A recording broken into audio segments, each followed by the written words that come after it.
nouvelle journée. Qui dit nouvelle journée dit nouvelle vidéo sur mon troisième stage qui s'est passé en crèche. Alors, du coup, que je vous explique un petit peu la crèche. J'appréhendais beaucoup la crèche. Je voulais pas du tout y aller. Que je vous explique pourquoi. En fait, pour moi, la crèche, ça s'apparentait beaucoup à... comment dire, à être animatrice et du coup faire des activités, garder les enfants, etc. Que j'ai fait en fait quand j'étais au lycée. Et du coup, j'ai apparenté ça beaucoup. Enfin, je pensais que c'était similaire en fait. Et en fait, pas du tout. Ça n'a rien à voir. J'ai été agréablement surprise. J'ai aimé ce stage. Et du coup, j'ai trouvé ça sympa que je change d'avis par rapport à la crèche et de me dire que finalement, je me vois bien aussi travailler en crèche, en milieu hospitalier, même si j'ai une préférence pour le milieu hospitalier quand même. Donc, je vous décris un petit peu tout ça. Déjà, les professionnels qu'on peut retrouver en crèche. Donc, il y a donc les auxiliaires, bien évidemment. Il y a les CAP petite enfance. Il y a une éducatrice de jeunes enfants. La directrice et une infirmière. Donc voilà. La directrice est également éducatrice de jeunes enfants. Et voilà. Parce qu'en fait, pour tenir une crèche, il faut être soit EJE ou puéricultrice. Donc voilà. Euh, voilà. Je pense que je vais dire beaucoup. Voilà. Je sens que je vais dire beaucoup. Bref. Le rôle de l'auxiliaire puériculture en fait en crèche, ce que j'ai en fait adoré, ça va être beaucoup de choses au final. On penserait pas, on penserait que voilà, la crèche c'est fait beaucoup pour s'amuser avec les enfants, certes, mais il n'y a pas que ça en fait. Et ce qui est intéressant du coup. Donc le rôle de l'auxiliaire, ce que moi j'en dégage et de ce que j'ai vu en fait et de ce que j'ai pu faire, ça va être l'observation de l'enfant. Donc voir son évolution. Parce que bien souvent, ils arrivent, ils ont allé 3 mois et ils partent à 3 ans. Donc du coup, on voit bien l'évolution sur ces 3 ans, les capacités qu'il acquiert. Et donc tout ça, ça va être vraiment l'observation. Après, l'auxiliaire va être aussi sur tout ce qui est paramédical. Tout ce qui est signe clinique, si voilà, l'enfant a de la fièvre, ça va prendre de la fièvre. Si l'enfant n'est pas bien, voilà, s'il y a des boutons, hop, on va être interpellé par ça, on va le dire à l'infirmière, etc. Donc ça va être ça. Ensuite, ça va être accompagner l'enfant. Donc on parle beaucoup, c'est accompagner vers l'autonomie de l'enfant. Donc c'est non pas faire à la place d'eux, mais justement prendre son temps et lui permettre d'apprendre par lui-même. Donc ça va être voilà, vraiment de l'accompagnement et de ce fait de l'encouragement. Voilà. Par rapport à l'accompagnement, l'observation et l'encouragement, il y a le rôle aussi d'auxiliaire, ça va être de repérer les stades d'apprentissage. Donc ça, vous verrez ça aussi en cours, tout est expliqué. En fait, les stades d'apprentissage, c'est vraiment l'enfant, il va apprendre chaque chose à chaque stade. Et en fait, c'est à nous aussi de repérer les stades où il a envie d'acquérir cet apprentissage et lui permettre de l'acquérir et de l'accompagner dans cet apprentissage. Par exemple, le 4 pattes. Le truc tout simple, il va commencer à se mettre sur le dos, etc. Et il va commencer à vouloir se mettre à 4 pattes. Donc c'est à nous aussi, en voyant ce comportement, de l'inciter, de l'encourager à continuer en fait à acquérir le 4 pattes. Donc c'est par stade en fait. Voilà.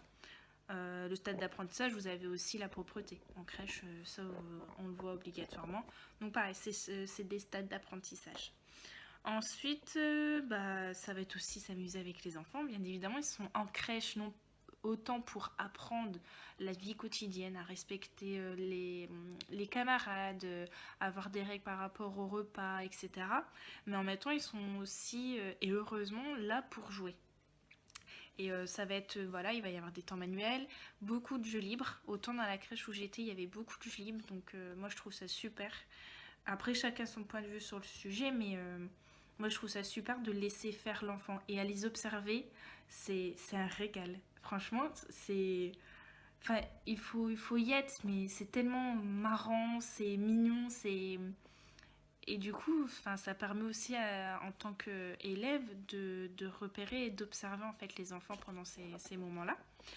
Le rôle de l'auxiliaire, ça va être aussi bien évidemment le respect du rythme de l'enfant. Donc voilà par rapport au rôle de l'auxiliaire de puériculture. Donc là, je vais vous expliquer un peu plus la MSP, donc la mise en situation professionnelle que j'ai dû faire pendant ce stage.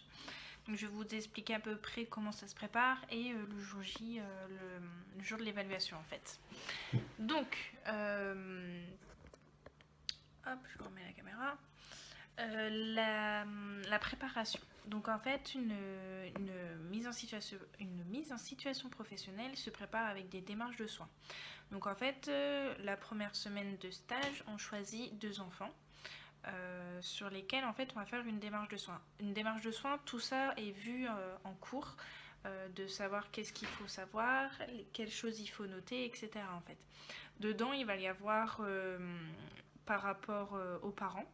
Donc prénom, profession, s'il y a une religion particulière, s'il y a des antécédents médicaux particuliers, etc.